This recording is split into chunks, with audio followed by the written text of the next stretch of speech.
Welcome to Listen Up with Annie. This video is specifically designed to help you improve your listening skills by filling in the blanks with essential keywords. While listening, you should focus carefully on your listening.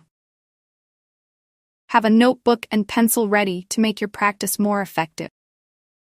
Pay attention to the keywords or phrases you need to fill in the blanks, and write them down as you hear them. There's an answer page for you to check your work in the description below.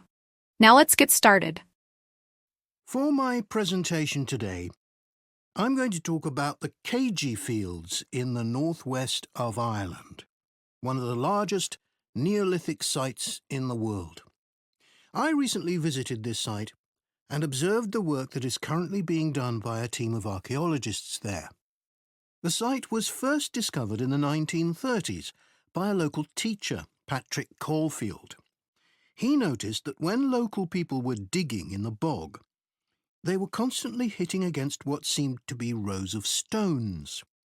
He realized that these must be walls, and that they must be thousands of years old for them to predate the bog which subsequently grew over them. He wrote to the National Museum in Dublin to ask them to investigate, but no one took him seriously.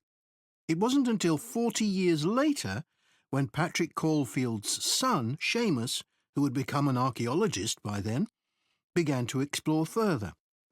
He inserted iron probes into the bog to map the formation of the stones, a traditional method which local people had always used for finding fuel buried in the bog for thousands of years.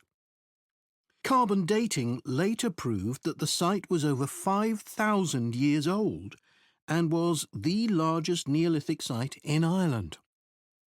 Thanks to the bog which covers the area, the remains of the settlement at Keiji Fields, which is over 5,000 years old, are extremely well preserved. A bog is 90% water, its soil so saturated that when the grasses and heathers that grow on its surface die, they don't fully decay but accumulate in layers. Objects remain so well preserved in these conditions because of the acidity of the peat and the deficiency of oxygen. At least 175 days of rain a year are required for this to happen. This part of Ireland gets an average of 225 days. The Neolithic farmers at Keiji would have enjoyed several centuries of relative peace and stability. Neolithic farmers generally lived in larger communities than their predecessors, with a number of houses built around a community building. As they lived in permanent settlements, Neolithic farmers were able to build bigger houses.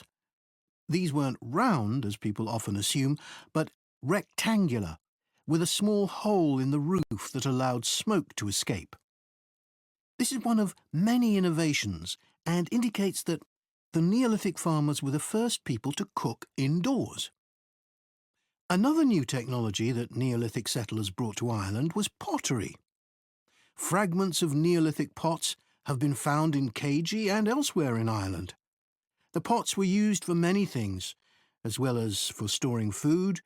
Pots were filled with a small amount of fat, and when this was set alight, they served as lamps. It's thought that the Keiji Fields were mainly used as paddocks for animals to graze in. Evidence from the Keiji Fields suggests that each plot of land was of a suitable size to sustain an extended family. They may have used a system of rotational grazing in order to prevent overgrazing and to allow for plant recovery and regrowth. This must have been a year-round activity, as no structures have been found which would have been used to shelter animals in the winter. However, archaeologists believe that this way of life at Keiji ceased abruptly. Why was this? Well, several factors may have contributed to the changing circumstances. The soil would have become less productive and led to the abandonment of farming. The crop rotation system was partly responsible for this, as it would have been very intensive and was not sustainable. But there were also climatic pressures too.